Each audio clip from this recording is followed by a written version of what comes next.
दोस्तों, मेरा नाम है जितेंद्र मोहन। वर्तमान समय में मैं वेस्टीज में ब्रांच डायरेक्टर के लेवल पर हूँ। किसान भाइयों के लिए हमारे पास एक बहुत ही अच्छा प्रोजेक्ट है, जो कि प्रोजेक्ट का नाम है वेस्टीज किसान मित्र प्रोजेक्ट। तो इस प्रोजेक्ट में हम जानेंगे कि हमारे पास जो कुछ ऐसे उत्पाद हैं जो कि हमारे किसान भाइयों के जो फील्ड हैं, खेत हैं, उनमें डालने के बाद में उनकी जो उर्वरक क्षमता है उसे हम बढ़ा देते हैं। खेत की जो उर्वरक क्षमता है उसे बढ़ा देते हैं और जो आप अपने खेत से अभी जितनी फसल निकाल रहे हैं उस फसल से करीब करीब 1.25 गुनी से 1.5 गुनी तक फसल आप वहाँ से खेत से ले सकते हैं। इन उत्पाद को डालने के बाद में आपकी फसल बहुत ही अच्छी ग्रो होती है और उनमें बहुत ही अच्छी जो है आपके फल वगैरह जो हैं वो आते हैं, अनाज वगैरह जो भी है वो आते हैं। यदि मैं अगर बात करूं दैवीय आपदा की, तो दैवीय आपदा एक जो है वो इमरजेंसी यानी कि एक बिना बताए आने वाली परेशानी है और इसको तो स्वयं विधाता भी नहीं रोक सकते, तो उसकी हम बात छोड़ देते हैं। यदि उससे अगर आपकी फसल बच जाती है और आप इन उत्पाद का प्रयोग करते हैं तो आप अपने खेत से एक बेहतर उपज, बेहतर फसल ले सकते हैं। जो आप फसल इस खेत में पैदा कर रहे थे उससे लगभग 1.25 गुनी से 1.5 गुनी आपकी होगी। तो किसान भाइयों से हमारा अनुरोध है कि इस वीडियो को लास्ट तक देखें। इस वीडियो में आपके लिए बहुत ही अच्छे अच्छे उत्पाद हैं। उन उत्पादों को लगाने के बाद आपके खेत में कैसे कब वो काम करेंगे और आपके खेत में कैसे वो 1.25 गुनी से लगभग 1.5 गुनी फसल को बढ़ाएंगे। आपका फूल, आपका फल, आपका पौधा बहुत ही अच्छा और नेचुरल तरीके का एकदम होगा। जो भी जैसी भी आपकी प्रजाति है उस प्रजाति में जितनी भी उसकी लंबाई, मोटाई और चौड़ाई और जितने दिन का जो भी होता है आपका, वो एकदम वैसा ही खिलेगा। तो आज हम बात करने वाले हैं कैसे कम लागत लगाकर और कम मेहनत करके ज़्यादा पैदावार पैदा की जा सकती है। तो सबसे पहले तो मैं आपसे कुछ सवाल पूछना चाहता हूँ। तो सवाल नंबर 1 ये है कि क्या पहले के मुकाबले आज आपकी लागत ज़्यादा है या कम? क्या पहले के मुकाबले आज की लागत ज़्यादा है या कम? जायज़ बात है, महंगाई चरम सीमा पे है और पहले के मुकाबले सारी चीज़ें जो है महंगी हो चुकी हैं। तो अगर हम बात करते हैं लागत की, तो किसानों की तंगहाली। अब किसानों की तंगहाली के बारे में बात करते हैं। रासायनिक खादों का अधिक उपयोग होने के कारण दिन प्रतिदिन खेती की लागत बढ़ती जा रही है, जो किसान की तंगहाली का सबसे बड़ा कारण है। अब किसान इस बात से परेशान है कि खेत में उपज कम होती है। उपज को बढ़ाने के लिए अच्छा खासा मोटा रुपया, अच्छी खासी मोटी अपनी कमाई जो है रासायनिक खादों में व्यर्थ करता है, क्योंकि उसे अच्छे से पता है अगर हम रासायनिक खाद या रसायन हम अपने खेतों में यूज़ नहीं करेंगे, प्रयोग नहीं करेंगे, छिड़काव नहीं करेंगे, नहीं डालेंगे, तो हमारे खेत की जो उर्वरता है वो अच्छी नहीं होगी, जो कि किसानों की तंगहाली का सबसे बड़ा कारण है। जैसा कि अगर हम बात करें तो ये सारा खर्चा उस गरीब किसान की जेब पर जाता है, जो इसी खेत से जी तोड़ मेहनत करके दिन रात जाग कर अपनी फसल को बचा के उस फसल को उसके फल चक्र तक ले जाकर उसे काट पीट के अपना अनाज निकालता है, फल निकालता है। तो बहुत मेहनत करता है, लेकिन उस मेहनत के साथ साथ, उसके शारीरिक मेहनत के साथ साथ उसकी आर्थिक मेहनत भी उसको करनी पड़ती है, जिससे उसको तंग होना पड़ता है। बहुत ही उसकी तंगहाली हो गई है, ये सबसे बड़ा कारण है तंगहाली का। आइए जानते हैं कि रासायनिक खाद धरती को किस तरह से नुकसान पहुंचा रही है, जो मिट्टी है उसको किस तरह से नुकसान पहुंचा रही है। चलिए आगे जानते हैं। रासायनिक खाद के नुकसान, आपने अभी तक रासायनिक के खाद के जो फायदे हों वो अपने खेत में देखे होंगे, ज़रूर देखे होंगे। इसीलिए तो आप लगातार कई सालों से अपने खेत में रासायनिक खाद डालते हुए आ रहे हैं। अब मैं रासायनिक खाद के नुकसान की बात कर रहा हूँ। मैं आपको बताने जा रहा हूँ कि रासायनिक खाद के क्या क्या नुकसान हैं, खेत से लेकर पेट तक। यानी खेत में क्या क्या नुकसान है और खेत से लेकर पेट तक क्या क्या नुकसान है, सब कुछ बताऊंगा। हमारे वीडियो में बने रहिए। वीडियो थोड़ा लंबा हो जाएगा, लेकिन दोस्तों वीडियो में बने रहिए। सबसे पहला नुकसान है कि नाइट्रोजन की वजह सख्त और भूरी भूरी होती जा रही है। मतलब नाइट्रोजन की वजह से, रासायनिक खाद में नाइट्रोजन, यूरिया में नाइट्रोजन होती है, सभी को पता है, सारे किसान भाई जानते हैं। तो उसकी वजह से मिट्टी सख्त और भूरी भूरी हो गई है। मतलब मिट्टी जो है भूरी कलर की हो गई है, जबकि काली होनी चाहिए। मिट्टी आपकी जितनी काली होगी उतनी ही उर्वरक क्षमता अच्छी होगी, ऐसा मानना है। क्योंकि मिट्टी के ऊपर काई लगती है ना, तो काई संकेत होता है कि मिट्टी बहुत अच्छी है, मिट्टी में अच्छा पीएच लेवल है, मिट्टी में अच्छी उर्वरकता है। तो नंबर 2 है किसान के मित्र कहे जाने वाले केंचुए विलुप्त हो गए हैं। विलुप्त हो रहे हैं ना, विलुप्त हो गए हैं। मैंने जब से शुद्ध संभाला है तो मैंने बरसात में कहीं कहीं मैंने देखा है, जब पानी जहाँ पे भरा रहता है तो वहाँ पे एक आध केंचुए देखे हैं। और केंचुए की पोटी देखी है, जो केंचुआ खा के वहीं पे निकाल देता है, तो वो मिट्टी जो है उपजाऊ हो जाती है। जो मिट्टी खा के पोटी के रूप में निकालता है, जो वहाँ पे पाखाना करता है, लैट्रिन करता है, तो वहाँ पे जो मिट्टी निकलती है वो एक बहुत ही उपजाऊ मिट्टी होती है। लेकिन वही केंचुए, किसान के मित्र कहे जाने वाले केंचुए विलुप्त हो चुके हैं। इनका सबसे बड़ा कारण आपको मैं बता रहा हूँ, इनका सबसे बड़ा कारण है रासायनिक खाद का तादाद से ज़्यादा उपयोग। क्योंकि अगर हम उसे उपयोग नहीं करेंगे तो हमारे खेत में फसल अच्छी नहीं होगी, क्योंकि मिट्टी हम ऑलरेडी रासायनिक खाद डाल डाल के बेकार कर चुके हैं। अब तीसरा सबसे बड़ा नुकसान है खादों से खेतों में एक परत बनती जा रही है। जब हम खाद डालते हैं तो उससे एक परत बनती जा रही है और प्राकृतिक छिद्र दिनों दिन बंद होते जा रहे हैं। जो मिट्टी के प्राकृतिक छेद होते हैं ना मिट्टी में, वो बंद होते जा रहे हैं, जिसके कारण 80% की लागत बेकार हो जाती है। आपको बहुत बड़ी जानकारी मैं दे रहा हूँ, क्योंकि 80% आपकी जो लागत है वो, जबकि क्षेत्र अगर प्राकृतिक क्षेत्र बंद है तो आप जो भी लागत लगा रहे हैं, जो भी आप उर्वरक लगा रहे हैं, उसका 80% वेस्ट हो रहा, वेस्ट होकर आपके जो बाष्पन की प्रक्रिया है उससे जा रहा है, या वेस्ट होकर जैसे भी है वो आपका वेस्ट हो रहा है। तो आज हम बात करने वाले हैं कैसे कम लागत लगाकर और कम मेहनत करके ज़्यादा पैदावार पैदा की जा सकती है। तो सबसे पहले तो मैं आपसे कुछ सवाल पूछना चाहता हूँ। तो सवाल नंबर 1 ये है कि क्या पहले के मुकाबले आज आपकी लागत ज़्यादा है या कम? क्या पहले के मुकाबले आज की लागत ज़्यादा है या कम? जायज़ बात है, महंगाई चरम सीमा पे है और पहले के मुकाबले सारी चीज़ें जो है महंगी हो चुकी हैं। तो अगर हम बात करते हैं लागत की, तो लागत पहले से ज़्यादा ही है और कम नहीं है। लागत भी ज़्यादा है और लागत के मुकाबले उसकी कीमत भी ज़्यादा है, जो कि छोटा मोटा किसान जो है अफोर्ड नहीं कर पाता, छोटे मोटे किसान जो है वो नहीं कर पाते। सवाल नंबर 2 है, क्या पहले के मुकाबले मिट्टी आपको कमज़ोर नज़र आती है या उर्वरक शक्ति बढ़ी हुई? कि पहले के मुकाबले आपके खेत की जो मिट्टी है वो कमज़ोर नज़र आती है या उर्वरक शक्ति बढ़ी हुई? तो सीधा सा सवाल है कि हमारे जो खेत की मिट्टी है वो ऑलरेडी कमज़ोर है, तभी तो हम उसमें उर्वरक डालते हैं, यूरिया डालते हैं, खाद डालते हैं और तरह तरह के टॉनिक्स वगैरह लगाते हैं, तरह तरह के उत्पाद लगाते हैं। कई सारी चीज़ें हम इसीलिए लगाते हैं ताकि हमारे खेत की जो उर्वरक शक्ति है वो बनी रहे और बढ़ती रहे, कम ना हो। तो सवाल नंबर जो है वो तीसरा है कि क्या आप पहले के मुकाबले फसल की किस्म अच्छी है या बेकार?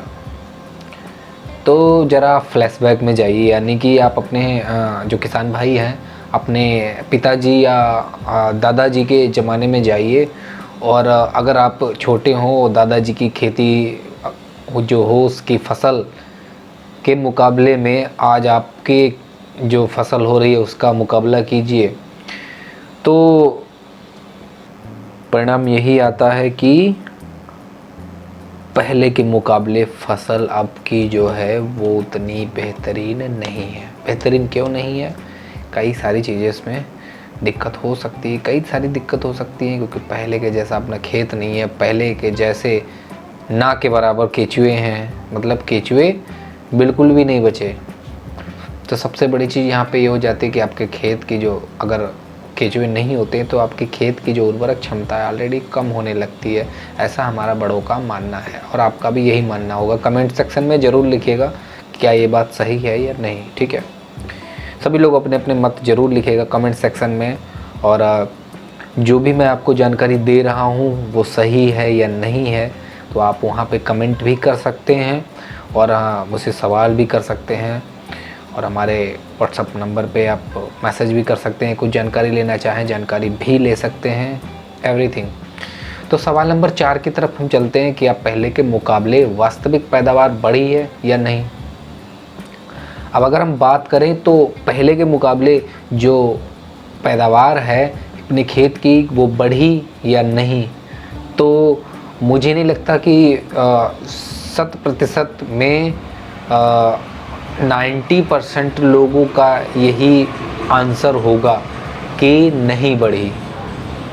90% यानी कि 90% लोग का मानना है कि पहले के मुकाबले पैदावार बढ़ी नहीं है बल्कि कम है। अगर बढ़ी हो तो आप हमें कमेंट सेक्शन में ज़रूर लिखिएगा। 4 सवाल हैं, 4 सवालों के जवाब आप लिखना चाहें तो कमेंट सेक्शन में हमें बिल्कुल लिख सकते हैं। चलिए आगे बढ़ते हैं स्लाइड पे। ऐसा क्यों? ऐसा क्यों?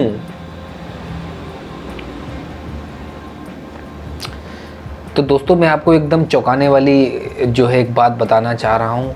ऐसा क्यों? तो आप साइड में देख रहे हैं, डिस्प्ले पे आप अपनी देख रहे हैं कि प्रति एकड़ यूरिया की खपत, यानी अगर ऐसा कारण है तो हम ऐसे समझ सकते हैं कि जो प्रति एकड़ यूरिया की जो खपत है वो पहले से बहुत ज़्यादा हो गई है। तो साल, अगर यहाँ पे देखिए 3 भाग में वर्गीकरण इसका किया गया है। एक तरफ साल है, एक तरफ एकड़, एक तरफ खपत है।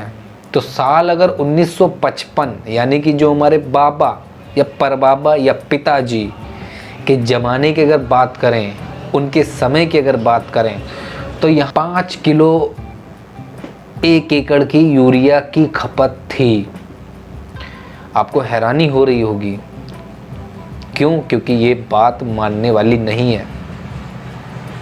क्या आपको हैरानी हो रही है? तो कमेंट सेक्शन में ज़रूर लिखिएगा, बिल्कुल लिखिएगा सर।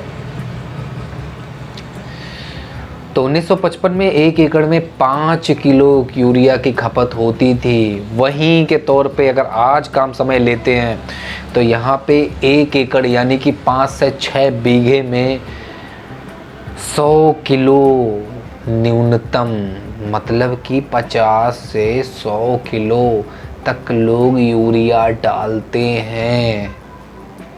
यानी कि 20 पंचे 100, पहले के मुकाबले 20 गुना ज़्यादा यूरिया पड़ती है। अब जानते हैं कि यूरिया से हमारे खेत में नुकसान क्या क्या होते हैं।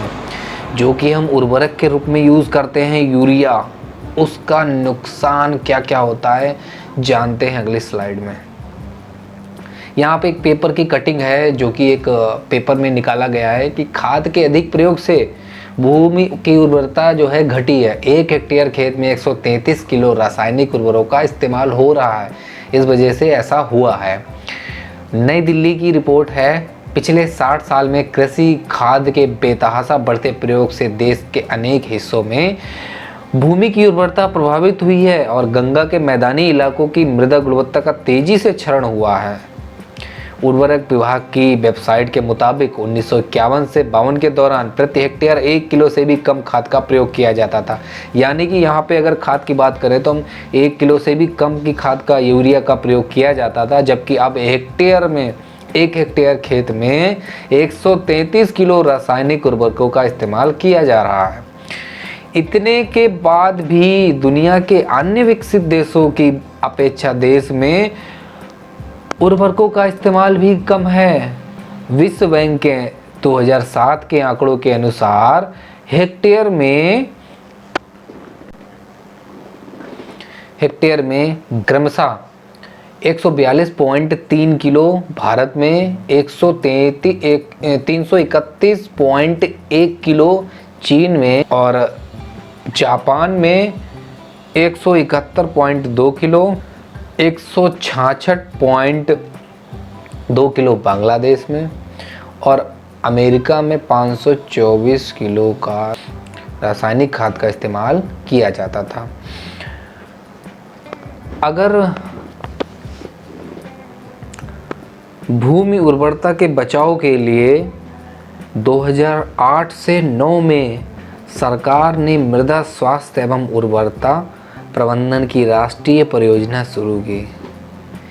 इस परियोजना का लक्ष्य मृदा परीक्षण के आधार पर रासायनिक उर्वरकों एवं जैविक खाद के संतुलित एवं विवेकपूर्ण प्रयोग से प्रोत्साहित करना है। वर्ष 2004 से 5 में जैविक खाद पर आधारित जैविक खेती की प्रोत्साहन की राष्ट्रीय परियोजना शुरू की गई।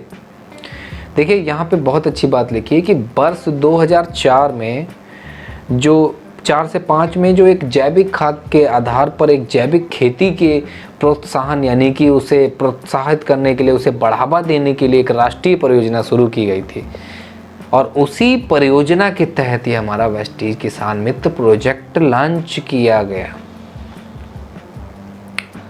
अब देखिए अगर बात करते हैं, थोड़ा सा इस टॉपिक से हटके चलते हैं और अगर बात करते हैं धूम्रपान का प्रभाव। धूम्रपान का प्रभाव, बीड़ी, सिगरेट, तंबाकू या शराब का सेवन करने से व्यक्ति क्षणिक जोश तो महसूस करता है।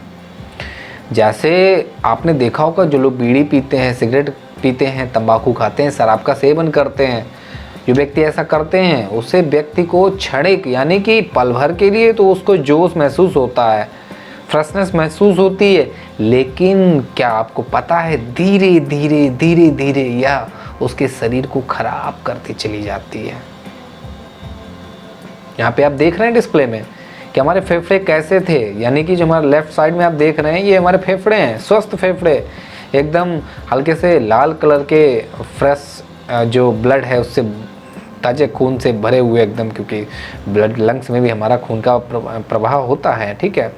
और हम यदि बीड़ी पीते हैं, सिगरेट पीते हैं तो हमने बहुत ही बेकार धुआं अंदर लिया और छोड़ा, क्योंकि मुझे क्षणिक जोश मिल रहा है, यानी क्षणिक मेरे को क्षणिक जोश मिल रहा है, क्षणिक जो है वो फ़ायदा हो रहा है, यानी कि थोड़ा सा एक्टिवनेस महसूस हो रही है। लेकिन लगातार अगर बीड़ी सिगरेट पर डे लगातार अगर हम ये करते हैं तो यहाँ पे आपके लंग्स बिल्कुल राइट साइड में आप देख रहे होंगे कि कैसे काले और बेकार हो जाते हैं और धीरे धीरे ये फेफड़े आपके ख़त्म हो जाते हैं और आपकी मृत्यु हो जाती है।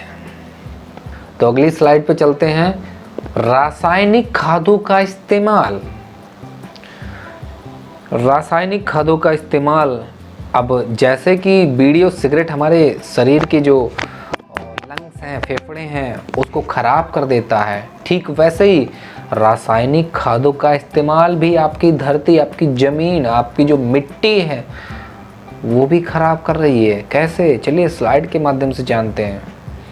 यूरिया, डाई एवं अन्य रासायनिक दवा धरती को कुछ समय के लिए, यूरिया, डाई एवं अन्य रासायनिक जो टॉनिक हम लोग लगाते हैं और तरह तरह के जो हैं हम लोग कीटनाशक लगाते हैं, टॉनिक्स लगाते हैं, कई सारे केमिकल से बनी होती हैं, तो उसके लिए कुछ समय के लिए, यानी कि हमारी जो फसल है उस टाइम में तो कुछ समय के लिए उसमें जोशीला बना देती है, उसमें तेज़ी से प्रभाव पैदा करती है, उसको संभाल देती है, परंतु धीरे धीरे यह धरती को, मिट्टी को कमज़ोर करती चली जाती है। अब रासायनिक खादों के इस्तेमाल से देखिए और भी एक नुकसान होता है। जिस तरह से रासायनिक खादों का इस्तेमाल हो रहा है ना, अगर इस तरह से बढ़ रहा है और उसी तरह से एक वक्त ऐसा आएगा कि जब रासायनिक खादों पर ही फसल उगा करेगी और मिट्टी पूर्ण रूप से ही बंजर हो जाएगी। ये हम लोग तब की बात है जब ये पीपीटी किसी ने जनरेट की हुई, जो हमारी जो किसान मित्र प्रोजेक्ट पीपीटी बनाई गई है, उस समय ये बात कही गई। लेकिन किसान भाई इस चीज़ को आंक चुके हैं कि यदि हम अपने खेत में यूरिया नहीं डालेंगे, डीएपी नहीं डालेंगे, टॉनिक्स नहीं लगाएंगे, तो हमारे खेत में फसल अच्छी नहीं होनी है। तो इसका सीधा सीधा उद्देश्य, सीधा सीधा संदेश यही जाता है कि आपने इतना रासायनिक खादों का इस्तेमाल किया है कि मिट्टी पूर्ण रूप से बंजर हो चुकी है, और इसमें जब तक आप रासायनिक खाद नहीं डालते हैं तब तक आपकी फसलें पैदावार नहीं करती हैं, बढ़ाती नहीं हैं, पैदावार नहीं बढ़ाती हैं। एक पेपर की कटिंग और है, एक संवाददाता हैं रांची के, उन्होंने ये लिखा हुआ है हेडलाइन पर, उत्पादन शक्ति कम करती है रासायनिक खाद, किसानों को दिए बेहतर उत्पादन के टिप्स। कृषि विश्वविद्यालय में 2 दिवसीय कार्यशाला शुरू, 24 केवी के वैज्ञानिकों ने की सहभागिता। रांची के संवाददाता का कहना है, जो उन्होंने पेपर में निकाला है, बिरसा कृषि विश्वविद्यालय के मृदा विभाग द्वारा 2 दिवसीय कार्यशाला का आयोजन बीयू सभागार में किया गया था। कार्यशाला के पहले दिन बुधवार को मिट्टी पर रासायनिक खाद के प्रभाव पर चर्चा की गई।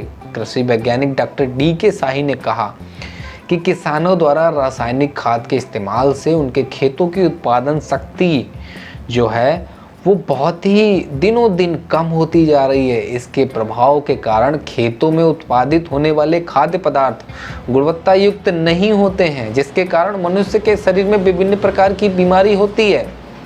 यानी जो भी हम अपने कीटनाशक अपने खेतों में लगा रहे हैं, कहीं ना कहीं वही कीटनाशक हमारे फसल के थ्रू फल और फूल के थ्रू, जिनको हम खाते हैं, पका के खाते हैं, कच्चा खाते हैं, ग्रहण करते हैं, वो हमारे पेट में जाते हैं, और वही केमिकल, वही रसायन जो है हमारे पेट में, हमारे शरीर में इंजेक्ट हो रहे हैं। और कोई भी केमिकल जो रासायनिक पदार्थ है, वो कहीं ना कहीं जो चीज़ खेती के लिए कीट मारने के लिए यूज़ की गई, फफूंद को हटाने के लिए यूज़ की गई है, तो जायज़ बात है वो कोई हमारे सेहत के लिए अच्छी नहीं होगी। और वही हम लोग खा रहे हैं फसल के थ्रू, फसल में फूल और फल के थ्रू। और सारी हम लोग फसल के जो अनाज खाते हैं, फल खाते हैं, है ना, सब्जियां खाते हैं, तो उनमें सब में लगभग जितनी भी चीज़ें खेतों में उगाई जा रही हैं, सब में रासायनिक खाद का प्रयोग बढ़ता ही जा रहा है। इतना बढ़ गया है कि बिना उसके अब फसल आपकी पैदा की ही नहीं जा सकती। तो किसानों के खेतों की उर्वरता बनाए रखने के लिए उचित मात्रा में रासायनिक खाद का इस्तेमाल करना चाहिए। मौके पर doctor V K. Agarwal, doctor Rakesh Kumar ने किसानों को रासायनिक खाद से इस्तेमाल के लिए बरती जाने वाली सावधानियों के बारे में सुझाव दिए। कार्यशाला में कुल 24 केवी के केंद्रों के कृषि वैज्ञानिक समेत बड़ी संख्या में किसानों ने भाग लिया था। ये मैं नहीं कह रहा हूँ, ये आपका गूगल का डेटा बोल रहा है, अखबार की जो हमारा न्यूज़पेपर है उसकी कटिंग बोल रही है। और आप ये गूगल कर सकते हैं, आपको बिल्कुल गूगल पे ये कटिंग मिल जाएगी। तो किसानों की तंगहाली, अब किसानों की तंगहाली के बारे में बात करते हैं।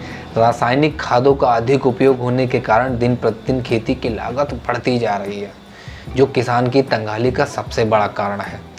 अब किसान इस बात से परेशान है कि खेत में उपज कम होती है, उपज को बढ़ाने के लिए अच्छा खासा मोटा रुपया, अच्छी खासी मोटी अपनी कमाई जो है रासायनिक खादों में व्यर्थ करता है, क्योंकि उसे अच्छे से पता है अगर हम रासायनिक खाद या रसायन हम अपने खेतों में यूज़ नहीं करेंगे, प्रयोग नहीं करेंगे, छिड़काव नहीं करेंगे, नहीं डालेंगे, तो हमारे खेत की जो उर्वरता है वो अच्छी नहीं होगी, जो कि किसानों की तंगहाली का सबसे बड़ा कारण है। जैसा कि अगर बात करें तो ये सारा खर्चा उस गरीब किसान की जेब पर जाता है, जो इसी खेत से जी तोड़ मेहनत करके दिन रात जाग कर अपनी फसल को बचा के उस फसल को उसके फल चक्र तक ले जाकर उसे काट पीट के अपना अनाज निकालता है, फल निकालता है, तो बहुत मेहनत करता है। लेकिन उस मेहनत के साथ साथ, उसके शारीरिक मेहनत के साथ साथ उसकी आर्थिक मेहनत भी उसको करनी पड़ती है, जिससे उसको तंग होना पड़ता है, बहुत ही उसकी तंगहाली हो गई है। ये सबसे बड़ा कारण है तंगहाली का। आइए जानते हैं कि रासायनिक खाद धरती को किस तरह से नुकसान पहुंचा रही है, जो मिट्टी है उसको किस तरह से नुकसान पहुंचा रही है। चलिए आगे जानते हैं।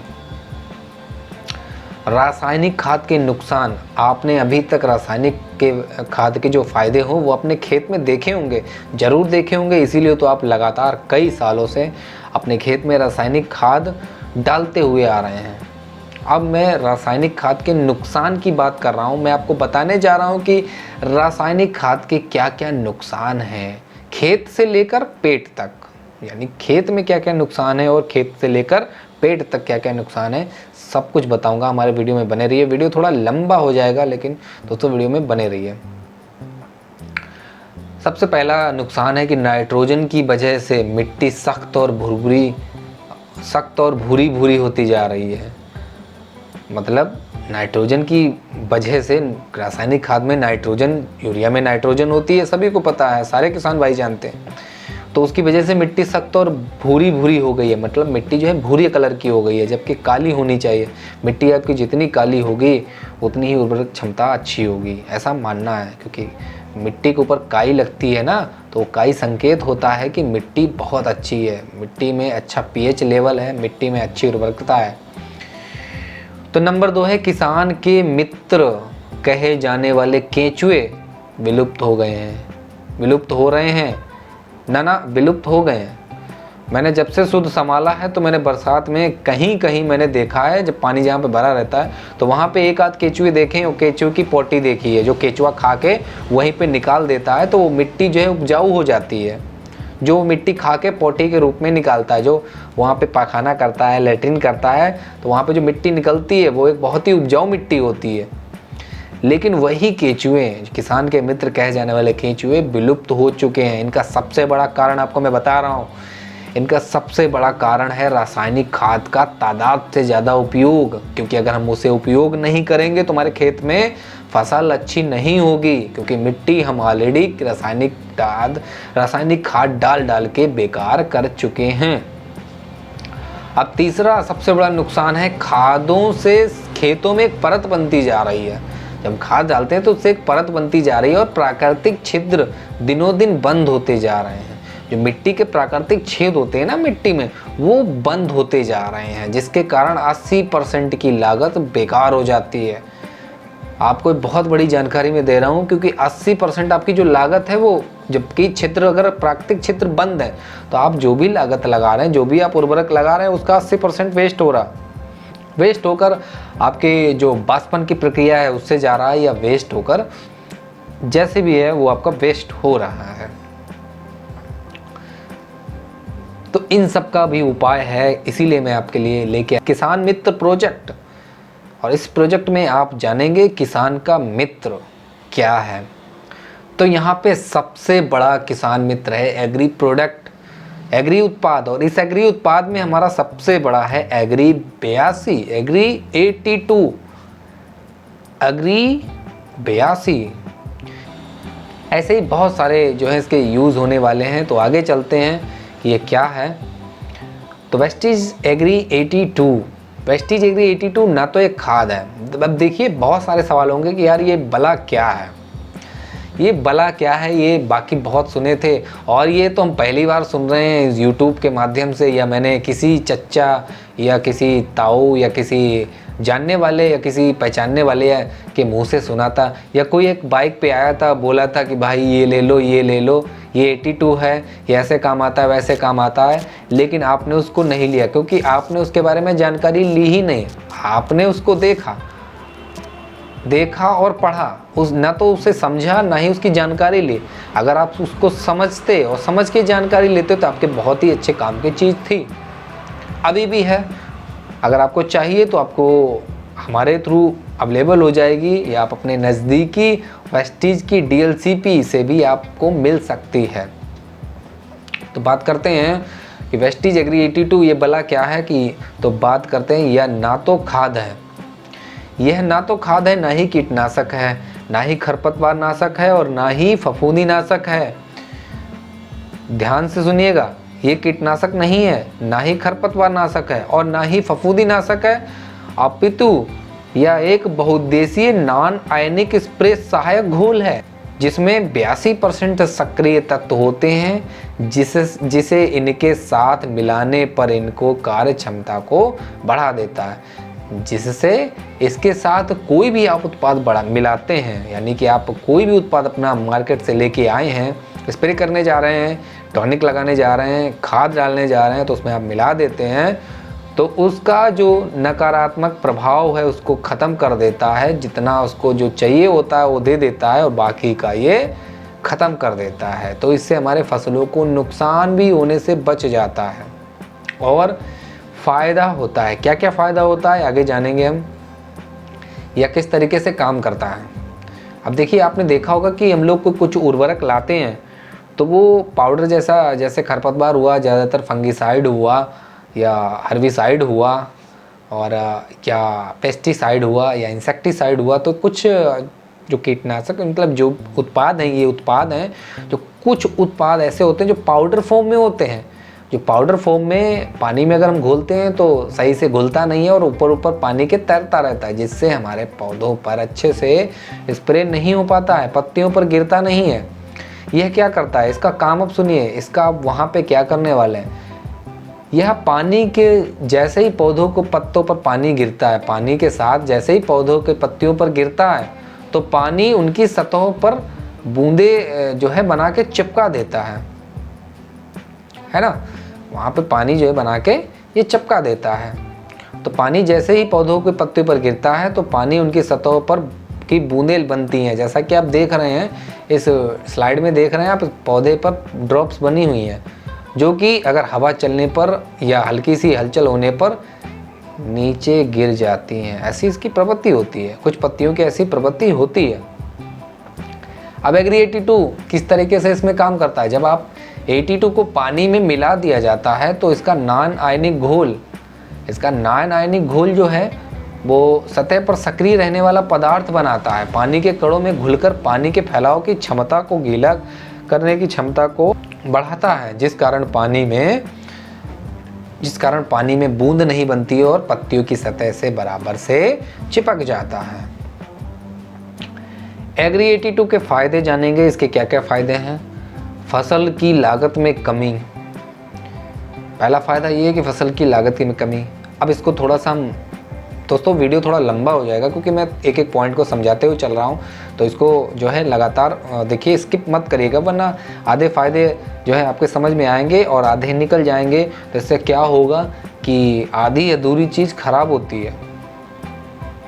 मैं आगे वीडियो में बताऊंगा, मतलब अगली जो हमारी वीडियो आएगी उसमें बताऊंगा कि आधी अधूरी चीज़ खराब होती है, क्यों खराब होती है वो भी आप जानेंगे।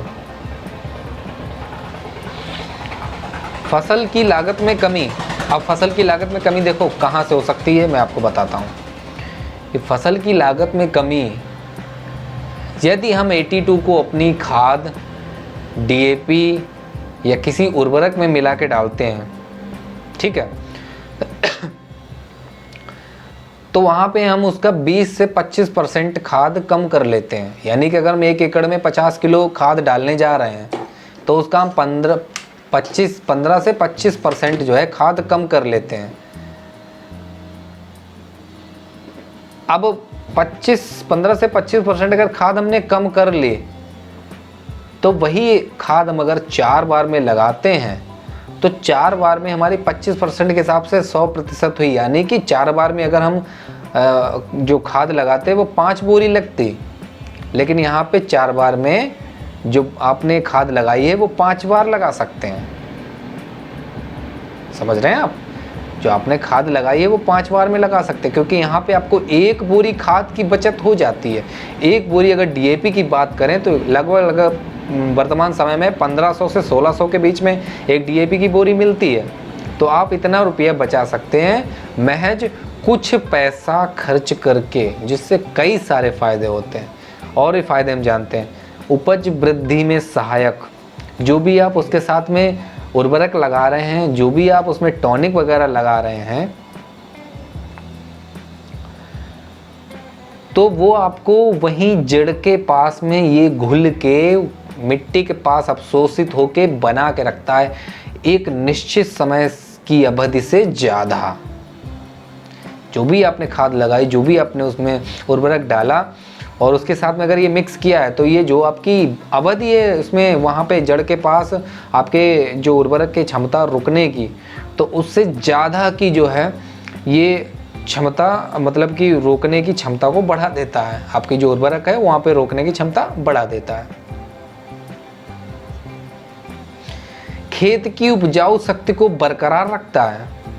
अगर आप इसे इस्तेमाल करते हैं तो धीरे धीरे आपके खेत में जो रासायनिक खाद का प्रभाव कई सालों से जो चलता हुआ आ रहा है वो धीरे धीरे धीरे धीरे ख़त्म होने लगता है।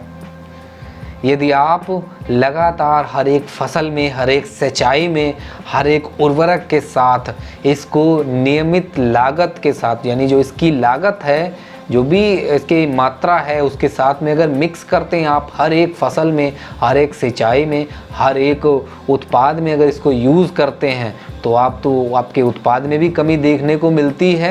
उसके साथ में आपके खर्चा भी, ओवर खर्चा भी बचता है। और सबसे बड़ी चौंकाने वाली बात कि यदि आप 3 साल तक इसको यूज़ कर लेते हैं अपने खेत में लगातार, हर एक फसल में, हर एक उर्वरक में, हर एक टॉनिक में, हर एक स्प्रे में, तो आप देखेंगे कि चौथे साल में आपके खेत में रासायनिक खाद की मात्रा बहुत कम हो जाएगी। बहुत कम का मतलब हो गया कि ना के बराबर हो जाएगी। और जैसे ही आपके खेत में रासायनिक खाद की क्षमता, रासायनिक खाद की लागत अगर कम हुई, पड़ना उसका कम हुआ या ना के बराबर हुआ, आप देखेंगे कि आपके खेत में केचुए की प्रजाति जो है वो दोबारा से पैदा होने लगेगी। आपके खेत में केचुए देखने को मिलेंगे क्योंकि वहाँ पे आपका रासायनिक खाद का प्रयोग कम होते होते होते होते ना के बराबर में पहुँच गया। तो इस तरीके से हम खेत की मिट्टी को उपजाऊ बना के बरकरार रख सकते हैं। अब 82 की विशेषताएं जानेंगे। कम सिंचाई को आवश्यकता। अब अपने खेत में हम सिंचाई भी जो है वो कम कर सकते हैं। कैसे कम कर सकते हैं जानिए। पानी को ज़मीन के अंदर तक पहुंचाता है। 82 क्या करता है कि जब आप इसको सिंचाई में यूज़ करते हैं, जैसा कि मैं वीडियो में बता चुका हूं, आप सिंचाई में इसको यूज़ करते हैं तो आपको ये पानी के साथ मिलके पानी के बहाव को तेज़ी करता है। यानी कि आप जिस खेत में पानी लगा रहे हैं उसमें पहले अगर 1 घंटा सिंचाई लगता था तो अब वहाँ पे 45 मिनट ही लगते हैं, 40 मिनट ही लगते हैं या 50 मिनट ही लगते हैं। तो कहीं ना कहीं 10 से 15 मिनट, 20 मिनट तक का टाइम आपको बचेगा। और वो टाइम बचेगा मतलब उतनी देर में खर्च होने वाला ईंधन, उतनी देर में खर्च होने वाली बिजली सारी की सारी आपकी बचेगी।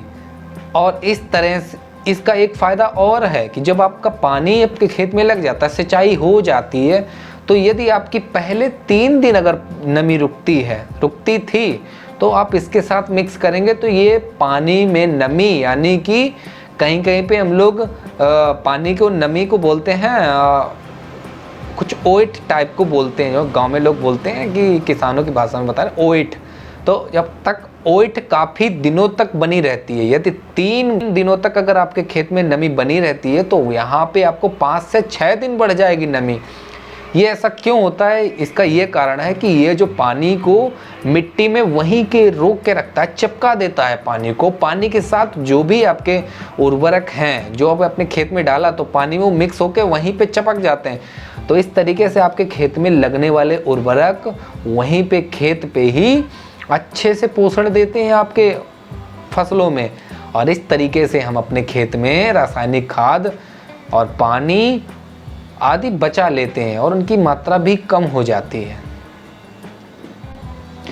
और एक बात और आपको बताना चाहूँगा कि अगर आप अपने पूरे फसल चक्र में अगर 5 बार पानी लगाते हैं, 4 बार पानी लगाते हैं, 6 बार पानी लगाते हैं, तो कहीं ना कहीं इसे अगर आप यूज़ करते हैं तो यदि आप 6 बार पानी लगा रहे हैं तो आपका काम, आपकी फसल 4 पानी में ही तैयार हो जाएगी, 4 सिंचाई में ही तैयार हो जाएगी। तो कहने का मतलब हमारा ये है कि अगर आप जो भी फसल में पानी लगाते हैं उनका जो दिन है उससे आप ज़्यादा दिन रोक कर भी पानी लगा सकते हैं, क्योंकि ये नमी को बनाए रखने में कारगर है। समान रूप से फैलाने और मिलाने में भी उपयोगी है।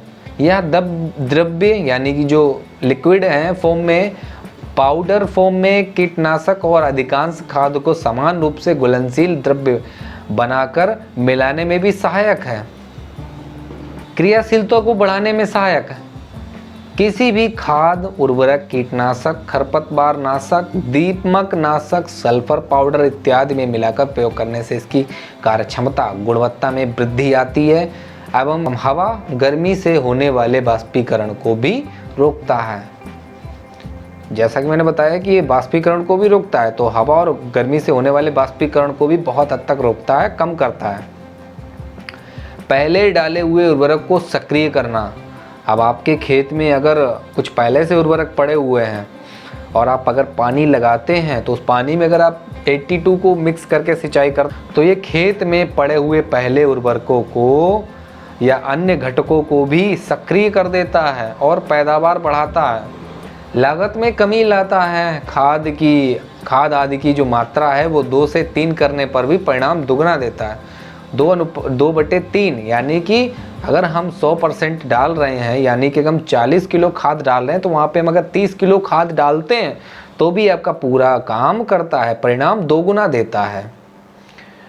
लागत की कमी लाता है। खाद की मात्रा को पूरी कम करके पूरी फसल मिलती है।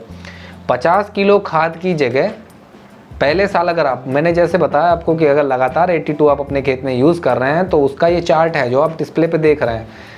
अगर आप धीरे धीरे 4-5 साल, 3 साल, 4 साल, 5 साल तक लगातार हर एक फसल में, हर एक सीजन में, हर एक सिंचाई में, हर एक कीटनाशक में, हर एक उर्वरक में आप अगर 82 मिक्स करते हैं तो इससे क्या होता है कि आपके जो पहले साल में 50 किलो खाद की जगह पे आपकी 35 किलो खाद जो है पहले ही साल यूज़ होती है।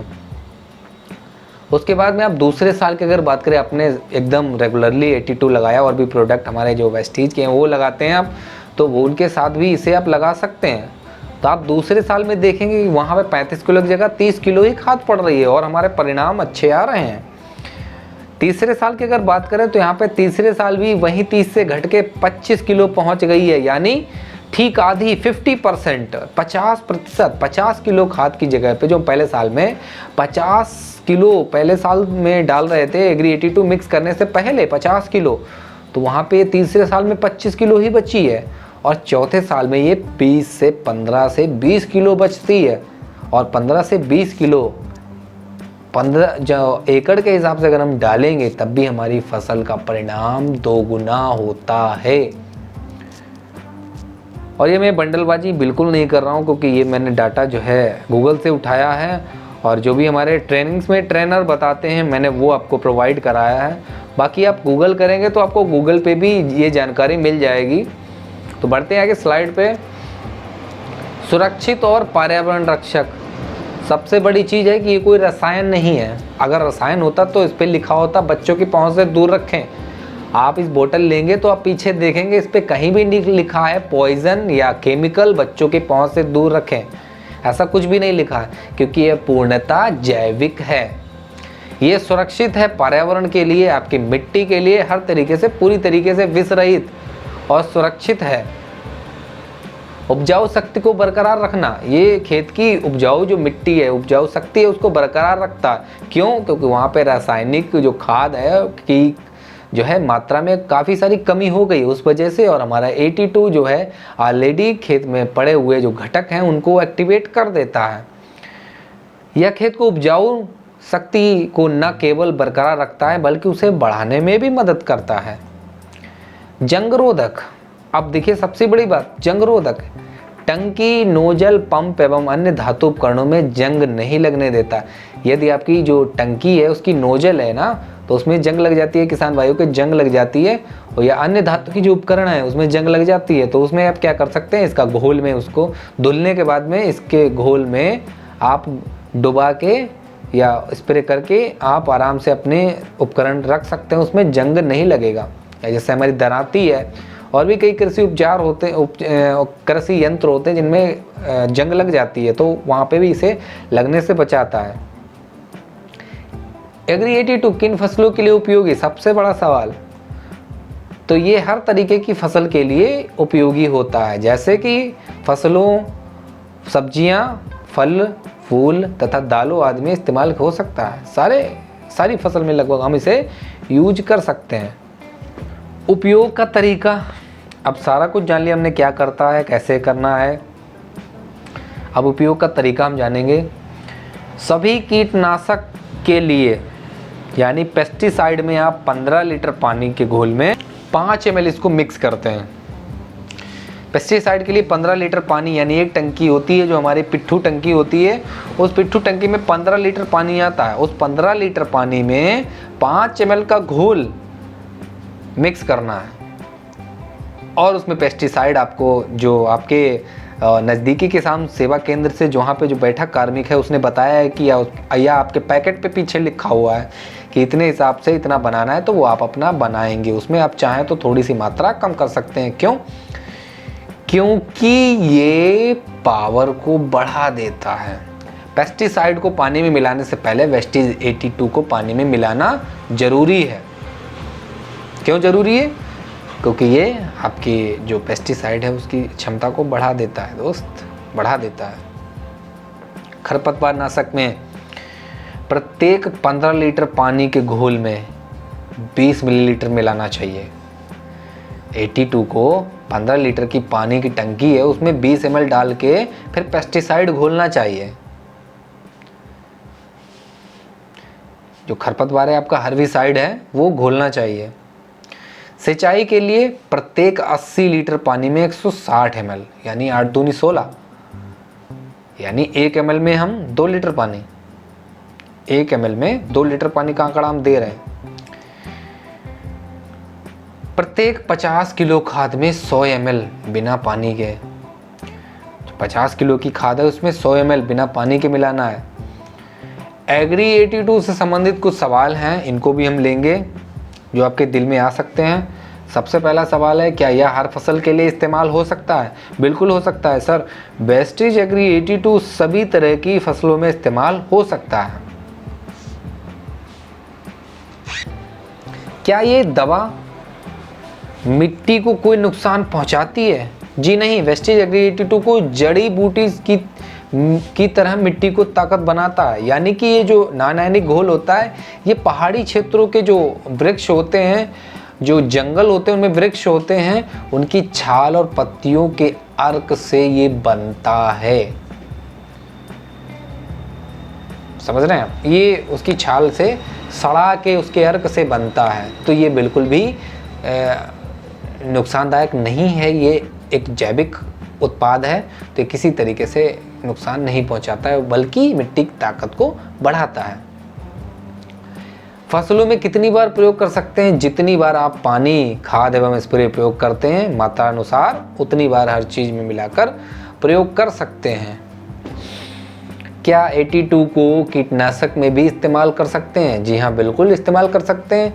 82 15 लीटर के टैंक में ढक्कन में एक ढक्कन यानी कि जो 82 है उसमें 5 से 10 ml या 15 ml तक आ जाती है, 10 ml तक आ जाती है। और कीटनाशक की 30% मात्रा भी कम करेंगे। अगर आप कीटनाशक यूज़ कर रहे हैं तो 15 लीटर की टंकी में जो आपकी मात्रा पड़ती है उसकी 30% मात्रा कम करेंगे और 10 ml से 15 ml तक हम उसमें मिक्स कर लेंगे। 5 से 10 ml या 15 ml तक हम उसमें मिक्स कर सकते हैं, चल जाएगा, बहुत अच्छा रिजल्ट देगा।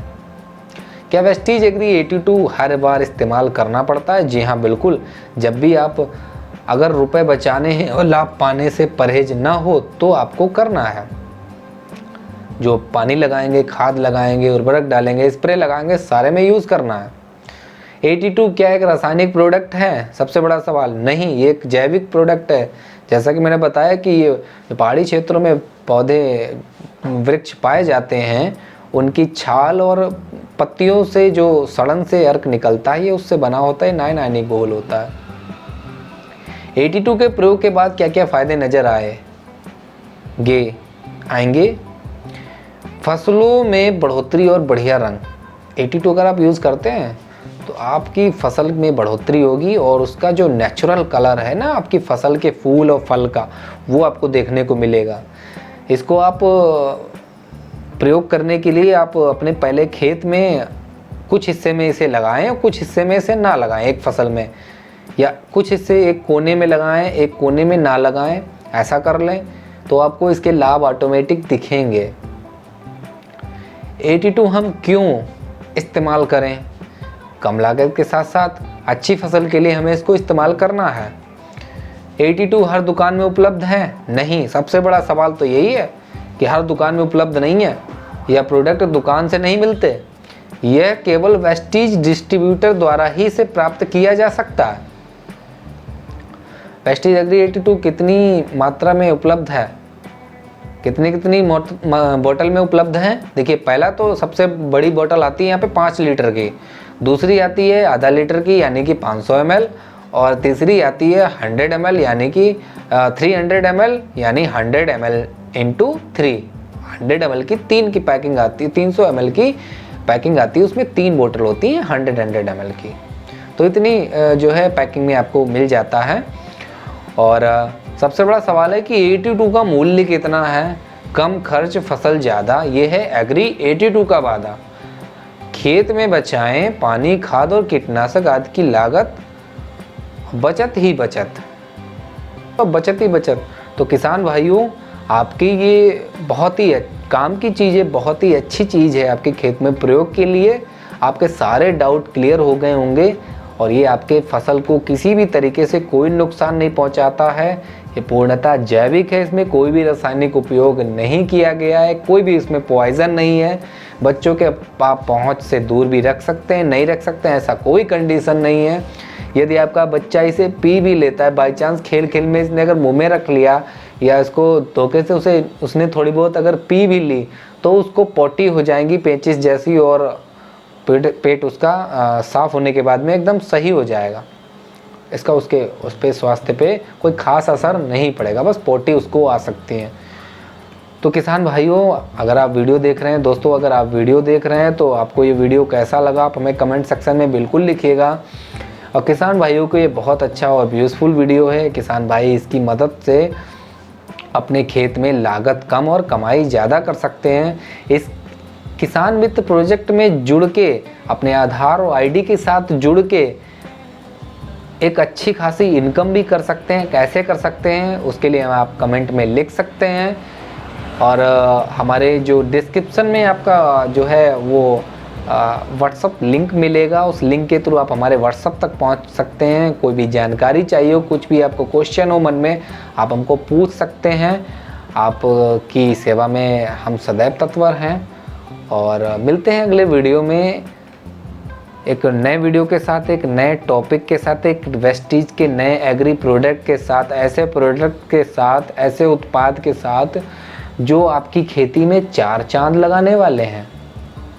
आपको हमारे वीडियो पे समय देने के लिए धन्यवाद, और सभी किसान भाइयों को हमारा नमस्कार।